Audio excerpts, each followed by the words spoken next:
Welcome to the Zandbergen Report, where wealth strategies and investment wisdom collide, featuring your distinguished host and certified financial planner, Bart Zandbergen.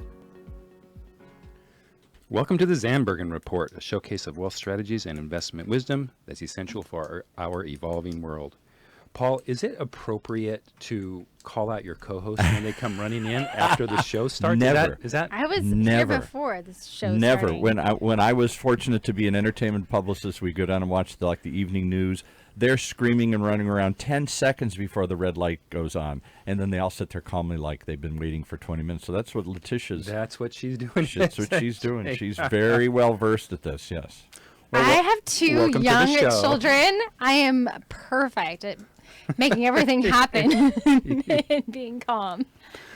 All right. Speaking of trying to be calm, we are approaching the end of the year, and many people that we know, our clients included, are always interested in, hey, what can we do to reduce our taxes? Yay. So for that, we have come up with a list of items that we think are interesting and extremely useful. It's not going to be appropriate for everyone, but in the right case, the right time, I think it really is. So is this the ABCs of year-end tax planning? Because I No. see lots of letters here attached to all these things. It looks like an alphabet soup of plans and ideas here. Yeah, I was going to say more of an alphabet soup than the ABCs, but there's a lot of letters here. So let's start with one that, Paul, you don't even have, because we just added this since we prepped for the show, No. and it's a QOZ. Oh, I got 3 of those. So funny. You're going to start with a QOZ. I'm starting there. We were going to do a whole show dedicated to QOZ. Yeah, so let's tell everybody what a QOZ is. Let me quiz you. What is a QOZ? Quick, Google. Yeah. All right, so a QOZ is a qualified opportunity zone, Paul. And we're in the process of scheduling an expert to come in on this topic because it is pretty complicated. But we're going to cover just a few seconds of how powerful that it is, and then let everyone know that we're going to have a great show on it, probably in about 2 or 3 weeks, actually. And it's funny that you say that. It's weird how things run in patterns here. But just this morning, we do a show on investment, Accelerate OC, and they're opening up their accelerator, the guy who hosts that show, Kerry Ransom, in a QOC, in an investment zone. So Paul knows what a QOZ is. I want to know what he doesn't know. I'm telling you, I'm never surprised. Yeah, see? So I'll have to tell you, I was going to save this for later, but I spoke to an old friend that I hadn't talked to in years. I don't know, in fact, he used to work with me like 10 years ago. He said, Bart, he goes, I know we haven't spoken, but I've been listening to your show. I've listened to about half of them. I'm like, oh, great. I'm like, and then it was like silent. So I was afraid to ask. I'm like, so, Do you like it? Any, I don't know, comments, feedback? He goes, it's really good. Now let me talk to you about Paul. Exactly. Always falling. People love you, Paul. It was all good. It was all good. So anyway, so qualified opportunity zone, that came out in the 2017 tax laws.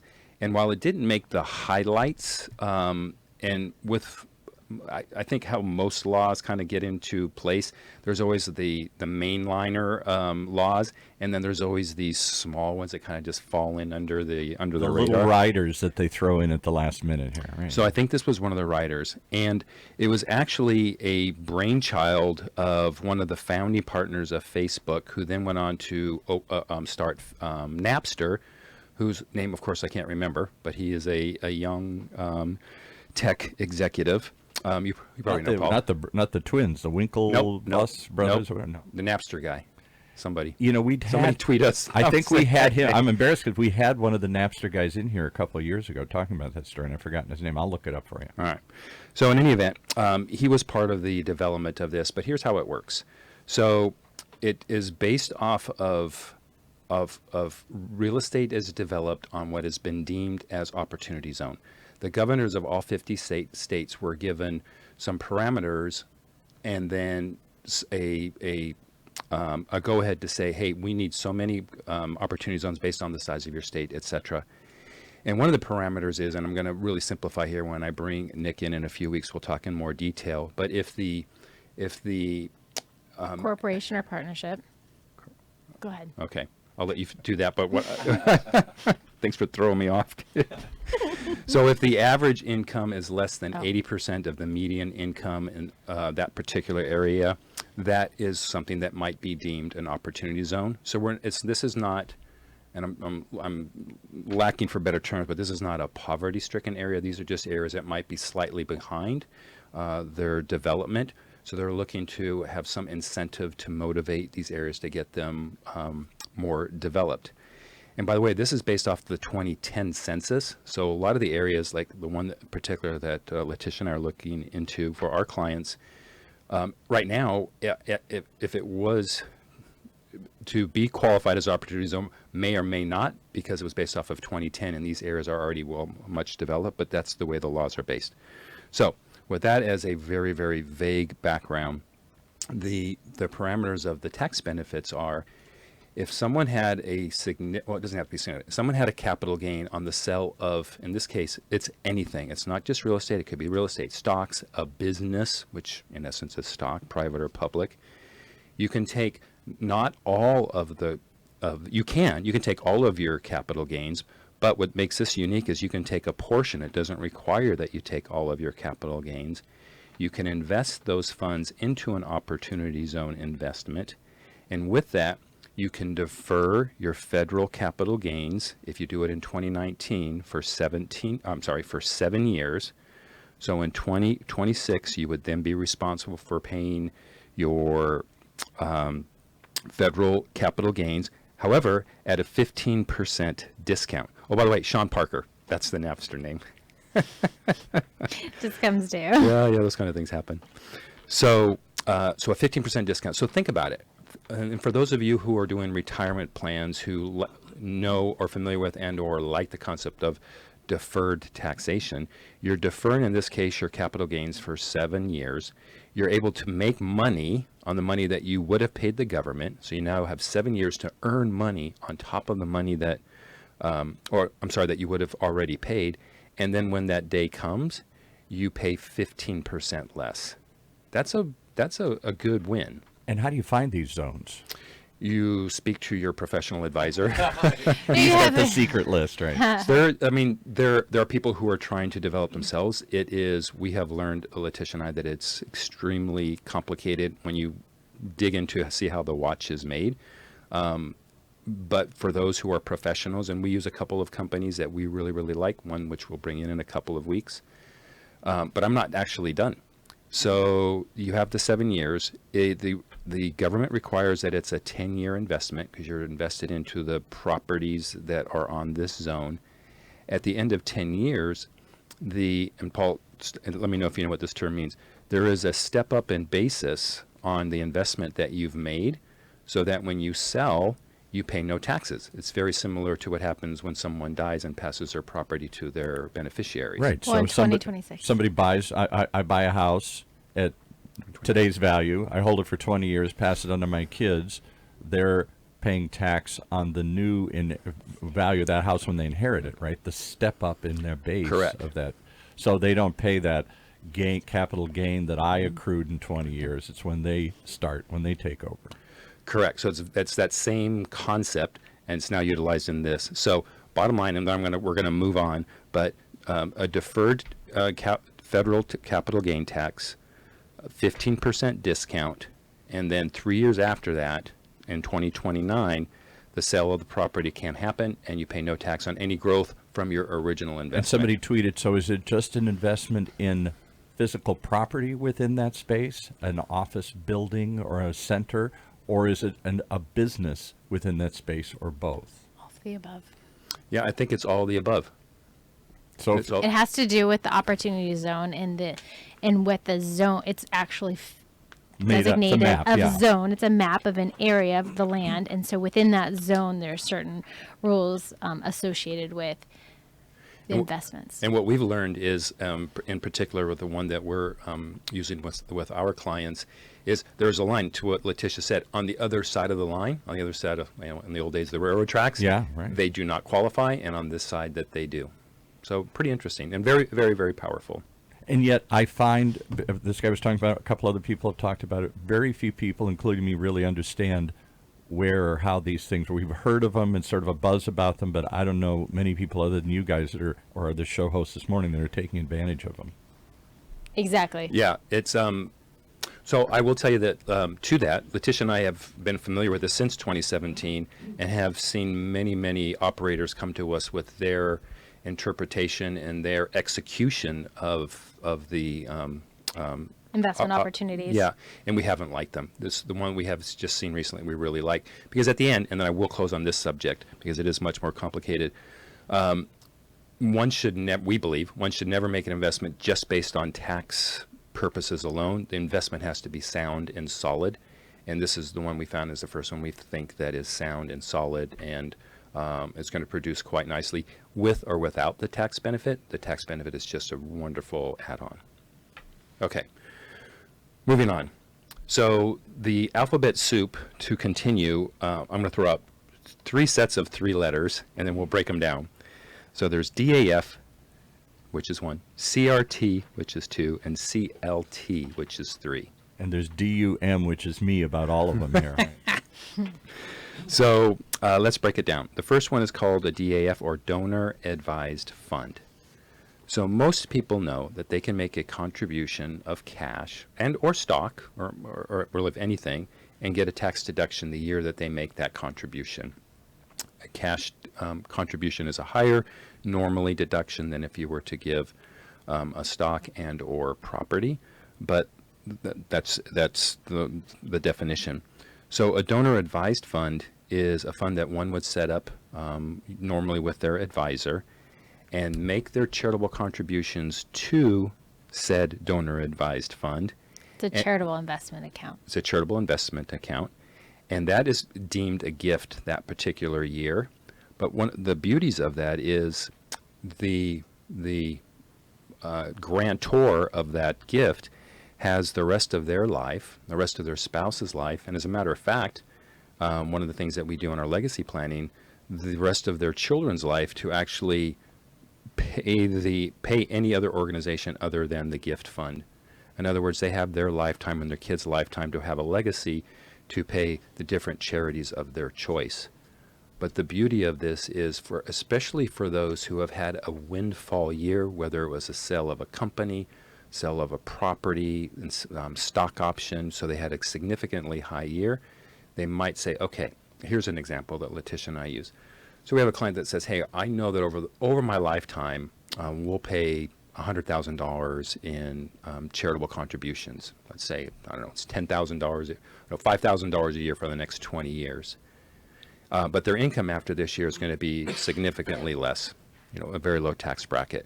So let's use an example. So for example, let's just use me. Pretend I'm give me a job that 1 year I'm going to have a big pop. So you're a show producer for OC Talk Radio. Great. So I'm a show producer for OC Talk Radio, and for some reason this year I make $1 million, and I'm going to have... Good job, Paul. Which is the average Good pay job. here. Yeah, right. And this year I'm going to have a big tax burden. And so if there's a way that I want to, like Bart's saying, reduce some of my taxes and implement this tool, tell me why a donor advised fund is beneficial to me in that year.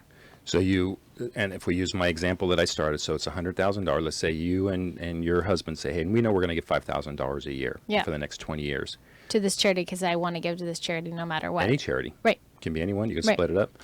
So you decide, and you also realize that, hey, the likelihood of me making another $1 million in a single year is not impossible, but maybe not likely. Yep. Just an example. Right. So let's get the biggest tax deduction we can this year. So let's get a $100,000 tax deduction by putting $100,000 into the donor advised fund, and then you and your husband would have the rest of your lives to decide who and when to give to pay out the funds to the charities. I like that. It's a great choice, and you and I have used it numerous times. But once you put the money in, it's gone. I mean, you can't reclaim it or reuse it or say, oh, I need it back now here for something. Now, that's Excellent an interesting point. Go ahead. You go ahead. Well, yes, it is gone out of your estate, but you're still managing it and being able to give away the funds each year when you want to actually give the money away. So you're still kind of overseeing it, but technically it's out of your estate. It's no longer your personal money. You can just give it away as you want to give it away. But could I invest it in something in the hope of seeing it grow? Not for me to get the return, but to build that 100,000 into $1 million? Absolutely. Oh yeah, 100%. Yes. Yeah, that's actually what most of our clients are doing. And to the degree they don't want to gift for the first couple of years, it gives us more of an opportunity to grow it and make it larger. And then They can make more of an impact. yeah. You like that one, Paul? Good question. I like that, yeah. So you can take advantage. You know you're going to do this over a period of time. Do it now when it'll give you the biggest tax break. Gives you a big tax break. And then you'll get a big lump, a seed that you can start to grow. Correct. To make even more Yeah. impact, as you say. Give me more money. And we talk to clients about this all the time as far as legacy planning. So say this is part, they want to create a legacy anyway, they can have as part of their legacy and then give to the organizations that they want to give to. And they have control of the money in the meantime and being able to provide the money over, like you said, over a period of years or all at once, whatever you guys want to do. Is there a minimum required? I mean, I can't give $1,000 and set up one of these things, I suppose. Or It's either 1,000 or 5,000. Yeah, it's a really small. I believe it's 5,000. Depends on who is we have a couple of to use. So Depends it's on one or five. who sets it up. okay, so it Yeah. might be something even us ordinary mere mortals could use. If Absolutely. We wanted to. Yeah. Yeah. And then actually, just to kind of close up on that, because this is relevant for the other two as well. And while we're not, just make sure that this is not tax advice per se, and talk to your CPA or tax preparer. But technically you can get a deduction up to 50% of your adjusted gross income. So let's say this year, Letitia, instead of $1 million, we're going to make it easy. Let's say she made $200,000 that year of her big year. Yeah. So that $100,000, that would be the limit that she could put in as a charitable deduction. And then let's say because of that $200,000 income, she was in a 50% tax bracket. So while it feels like you're losing $100,000, you're really 50 of that would have gone to taxes. So you've saved $50,000 in taxes. So your net difference in cash flow is $50,000 by putting $100,000 into the And you got account. $100,000 to donate sometime, whereas if you just paid the tax and put 50 aside, you would have given 50 to Uncle Sam and 50 into the thing here. You're taking Uncle Sam's money and you're Exactly. giving it to somebody else. Yeah. Perfect. And then a couple other key points in Bart's looking at the time. Do I have a You go, moment? yeah. So also one thing I really like about the donor advised fund is it's simple record keeping. So there's a lot of tools you can implement out there, but depending on the tool you use, it could potentially be really simple record keeping. And it's a way that you can support legacy planning. So say you have a family meeting, you're like, I'm not really sure how I want to disperse money or give it away to charity. You already kind of can set it up. And if I wanted, you can personalize the account and say, for example, I can say the Burbaum family trust, or not trust, but fund. And then that way I can name it, and then people know the charity's coming from the Burbaum family fund going forward. Right. And then like the last part is, like we said before, your financial advisor, wealth manager can help you manage that money for the long term to be able to provide the biggest contribution to your charities over time, or come up with a strategic plan. Next one. All right. So next one, CRT, Charitable Remainder Trust. And there's a lot of similarities between the next two, so I'll try to differentiate between the two. So CRT best used also when someone has something that they are going to sell with a large capital gain, but they utilize it before they sell, so before the income has actually happened. Because if you, in one case might be, again, so stock. Or, stock or a house. Or house, okay. Stock. So stock or house, the property needs to be transferred into this trust. So unlike the donor advised fund, one needs to go see an attorney and have a trust drafted. You transfer the ownership to the trust, and then you sell the property. And Paul, here's where it's super, super effective. You sell the property, paid no taxes at all, so 0 taxes. Wow. So- Because it's in the trust now. Because it's in the trust, and it's a charitable trust. And by definition of a charitable trust, they pay no taxes. So I bought the stock, the house, the Ferrari, the rare wine, the something here, and then I choose to put it into a charitable trust. And when it does get sold, those proceeds are not taxed. Correct.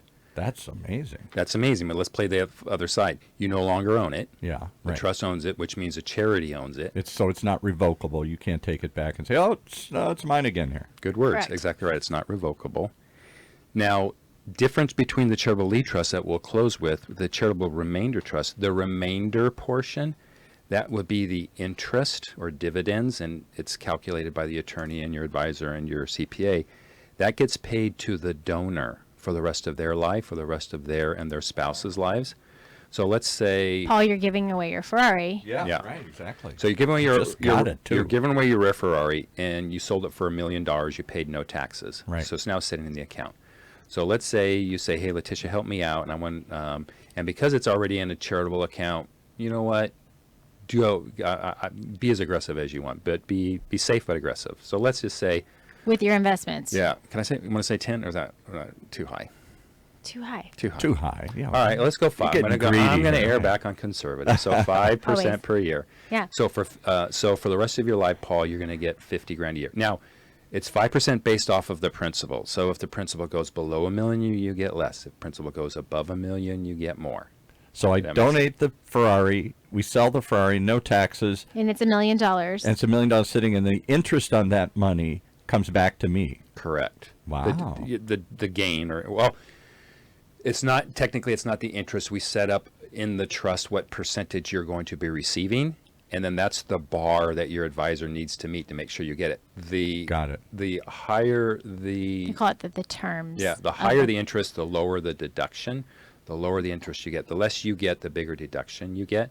This isn't a dollar for dollar. If you do $1 million, I used 100,000. If you do 100,000 in the donor advised fund, you get 100,000 deduction. If you do 100,000 worth of value of the CRT, you don't get 100,000. You get something less, and it depends on one's age, interest, or the payout rate assumed, etc. And that's why it gets a little more complicated. And there's all sorts of formulas. So it depends on what your specific need is. This is what Bart's saying is very generic information. Like this is the tools and how the tools work. But your situation might be different, Paul. Say you're like, I don't ever want, it's a term, it's a time frame, it's an amount, it's a percentage. There's a lot of formulas. You would work with your CPA, your estate attorney, and your wealth advisor to kind of put together this for you. So it's a collaborative event to be able to make sure that you're properly setting everything up in the very beginning. So if I really have the money, it pays to plan out how I'm going to give it away to charity. Don't just write a big check and put Absolutely. my name on a building and say I'm done with it here. Be strategic. That's the biggest takeaway of this whole thing. Another comment on that is, I see we're really running out of time. So, Paul, if let's say you got your Ferrari, I'm going to be really obscene and say you didn't cost you anything. So your $1 million Ferrari, Well, you guys are going to give me one, you said, right? Someday. That's right. So if you would have sold it, you would have paid taxes on $1 million, right? Because Yeah. we're assuming you had zero basis. Right. So you sell it without using a trust, and you get after taxes, it's worth $500,000. So you're making 5%. We're using the same number off of $500,000. You get $25,000 a year. If, on the other hand, but you always have the $500,000. Right. The comparison would be, okay, we sell it for $1 million. Now you've got $1 million paying you for many, many years, so you're getting $50,000 a year. And there's a break even in the curve. If you're most motivated to do this by, hey, what's best for me from a cash flow and overall financial benefit? Right. There is a line that if you live long enough, that you would benefit more by, even though you're giving away the principal. And it sounds kind of weird to say I'm going to give something away, but I still want something back. But at the same time, why not? Take it. Maybe that's you, or maybe you just want to give it away. It's all theirs, and you're just going to try and make it as big a pile of money as you can. But there's choices. There's choices. All of these, I think, are best driven by those who have charitable intent. Absolutely. There's a lot of great tax benefits, but if there's no charitable intent, Tish and I usually say, well, it's probably not your best choice, although they're loaded with tax benefits. And then the last one, the charitable lead trust, all of the same benefits that we talked about with the charitable remainder trust. However, it's reversed. So for a term of time, pick it, could be 10, 15, 20 years, the charity receives the interest. And then at the end of the term, let's say 15, we've been using that a lot lately, at the end of 15 years, the donor gets his or her principal back. I like that one. So go. I don't need the money. You go use it and benefit from it, and then at some point in time, I take it back. Yeah, yeah. I like that one. And I'll tell you, here's a little secret sauce planning idea that Letitia and I use. Is we'll have a client, they already have a donor advised fund, or we set one up for them. they'll do the charitable lead trust, or CLT. The charity that's receiving their interest for 15 years is their donor advised fund, of which they have complete control of where and when the money's going. Remember, it's already a gift. We're not trying to fool the system or cheat the system. It's gifted to an account that's already maybe in their family name. But it's how much control you have over it after you gift it, right? Yeah. Correct. Yeah. And kind of closing on that, what we've just realized really just in the last year or two doing more of these, while we thought it would be a great for call it the parents, some of our parents are like, hey, this is great, but I would love for this fund to keep giving and have our kids connected to the same legacy that we're interested in, so that the kids will be able to do it, and it'll be a nice legacy for the parents. The Rockefeller Foundation, rather than the missing, what was it? What's the family? The Vanderbilts never did anything. They blew all the money, and there is no Vanderbilt fortune left. This is absolutely a technique to be able to preserve wealth for multiple generations. Right, exactly. Yeah. And be tax efficient. Right. So, you make it sound so easy. How do they find you? How do they call you? Come on, they got to, this is Because you have a team. It's easy when you have a team. We do all the work for you. We do the heavy lifting. So my friend who I talked to, he also said, Bart, you were really slow in the beginning shows. I wasn't sure if you were going to make it. I'm like, thanks a lot. I call him Paco. So Paco, if you're listening, this one's for you. But he says, now you've gotten really good. But he said, at the end, you don't do a good job. You always defer to Letitia or someone on how to find the show. I'm like, need a big close, big finish. So here it is. I'm closing today. Good. And you can find these episodes, or this episode, one, by going to our Instagram, either Letitia's or mine. Mine is Bart Zandbergen at Instagram.